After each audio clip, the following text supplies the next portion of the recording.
Assalamualaikum warahmatullahi wabarakatuh. Perkenalkan nama saya Dimas Medan Saputra dengan NIM 152.111.513.033. Jadi pada video kali ini saya akan presentasikan atau menjelaskan video tentang keamanan informasi teori tentang teknologi dan protokol.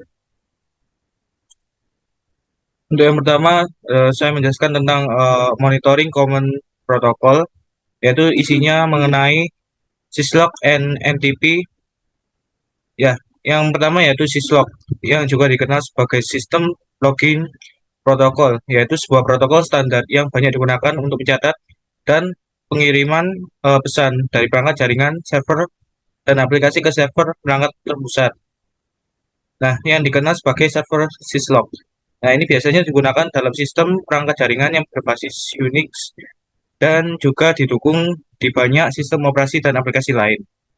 Nah, untuk selanjutnya yaitu NTP yang disebut dengan Network Time Protocol, yaitu sebuah protokol jaringan yang digunakan untuk mensinkronisasi waktu pada sistem komputer yang terhubung pada jaringan. Nah, NTP ini digunakan untuk menjamin bahwa waktu pada sistem komputer dalam jaringan itu sama dengan waktu yang diakui secara umum. Di selanjutnya yaitu terdapat DNS, yaitu Domain Name System, yaitu yang digunakan oleh sejuta orang setiap harinya. Yaitu banyak organisasi yang memiliki kebijakan yang kurang ketat untuk melindungi dari ancaman berbasis DNS daripada yang harus mereka lindungi dari jenis exploit lainnya. Nah, penyerangan telah mengenali ini pada umumnya. Itu merangkum protokol jaringan yang berbeda dalam DNS untuk menghindari perangkat keamanan. Nah, di sekarang ini DNS digunakan oleh banyak jenis malware. Beberapa jenis malware yang digunakan yaitu untuk berkomunikasi dengan server command and control atau yang disebut CNC. Ya, dan untuk mengekstrak data dalam lalu lintas yang disamarkan DNS normal, berbagai jenis pengodean seperti base 64, binary and 8 bit, dan hex yang dapat digunakan untuk menyamakan data dan menghindari tindakan kehilangan data. Lalu selanjutnya terdapat HTTP dan HTTPS. Yang kita dengar HTTP yaitu Hypertext Transfer Protocol, yaitu sebuah protokol eh, tulang punggung dari World Wide Web atau WWW. Namun semua informasi yang dibawa dalam HTTP ini dalam bentuk plain text dari komputer sumber ke tujuan internet. Dan HTTP ini tidak melindungi data dari perubahan atau penyadapan oleh pihak jahat yang merupakan ancaman terhadap privasi, identitas, dan keamanan informasi yang sehingga menyebabkan resiko. Selanjutnya yaitu terdapat HTTPS, yaitu HTTPS itu menambahkan lapisan inskripsi ke protokol HTTP dengan menggunakan Secure Socket Layer atau disebut dengan SSL. Seperti yang ditunjukkan pada gambar, ini membuat data HTTP tidak dapat dibaca saat meninggalkan komputer sumber hingga mencapai server. Perhatikan bahwa HTTPS itu tidak bukanlah mekanisme untuk keamanan server web, melainkan untuk pengamanan lalu lintas protokol HTTP dan transit. Lalu selanjutnya yang yaitu terdapat protokol email. Nah, protokol email ini seperti SMP, SMTP, POP3, dan IMAP dapat digunakan oleh pelaku ancaman untuk menyebarkan malware, pengekstrakan data, atau penyediaan saluran ke server CNC malware. Nah, SM, SMN, SMTP mengirimkan data dari host ke server email dan antar server email seperti DNS dan HTTP. Itu adalah protokol umum untuk melihat meninggalkan jaringan. Nah, karena lalu lintas SMTP sangat banyak, nah tidak terlalu dipantau, namun SMTP telah digunakan di masa lalu oleh malware untuk mengekstraksi data dan jaringan. Dalam peretasan Sony Picture pada tahun 2014 lalu, salah satu exploit digunakan SMTP untuk mengekstrak detail pengguna dari host yang disusupi ke server CNC. Nah, informasi ini mungkin telah digunakan oleh untuk membantu mengembangkan exploit sumber daya aman dalam jaringan Sony Picture. Nah, yang selanjutnya yaitu SMP, yaitu memiliki banyak kegunaan yang sah. Namun, fungsionalitasnya SMP juga telah digunakan untuk membuat sejumlah jenis exploit. SMP dapat digunakan untuk mengidentifikasi host pada jaringan, struktur jaringan, dan menentukan sistem operasi yang digunakan pada jaringan. Itu juga dapat digunakan sebagai kendaraan untuk berbagai jenis serangan DOS, DOS. SMP juga dapat digunakan untuk mengeksfiltrasi data karena kekhawatiran bahwa SMP ini digunakan untuk mengawasi atau penolakan layanan dari luar jaringan. Nah, lalu lintas SMP dari dalam jaringan terkadang diabaikan, namun beberapa jenis malware menggunakan paket ICMP digunakan untuk mentransfer file dari host yang terinfeksi ke pelaku ancaman yang menggunakan metode ini yang disebut sebagai tunneling ICMP. Nah, selanjutnya pokok bahasan yaitu tentang security technologies. Nah, di dalamnya terdapat ACLS, yaitu banyak teknologi dari protokol yang berdampak pada pemantauan keamanan. Nah, daftar kontrol akses atau ACL ini adalah salah satu teknologi yang dapat memberikan rasa aman di salah di salah jika terlalu diandalkan. ACL ini memfilterkan paket secara umum, yaitu teknologi yang berkontribusi pada serangkaian perlindungan keamanan jaringan yang berkembang.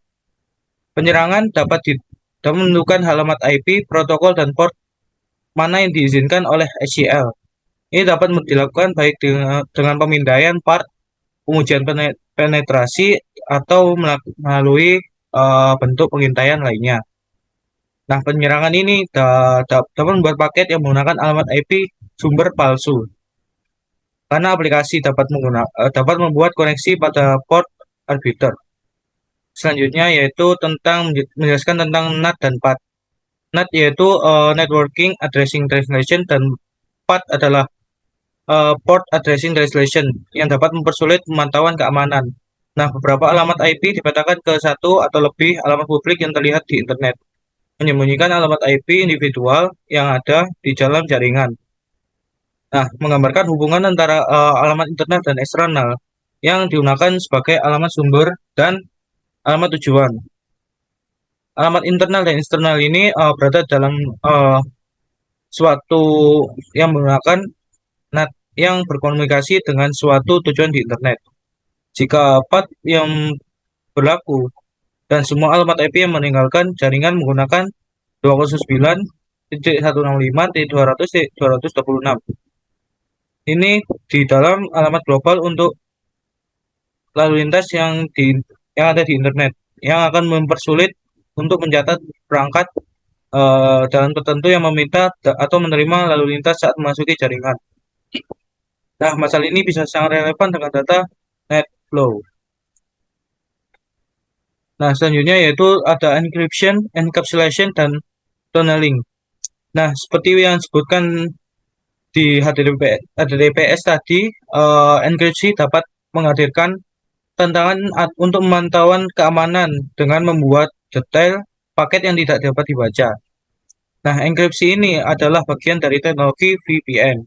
Nah, di dalam VPN tadi, protokol biasa seperti IP digunakan untuk membawa lalu lintas terenskripsi. Lalu lintas terenskripsi pada dasarnya itu membentuk koneksi point-to-point virtual antara jaringan melalui fasilitas publik. Enkripsi membuat lalu lintas tidak dapat dibaca ke perangkat lain selain titik akhir VPN. Selanjutnya menjelaskan tentang P2P, networking, dan Tor.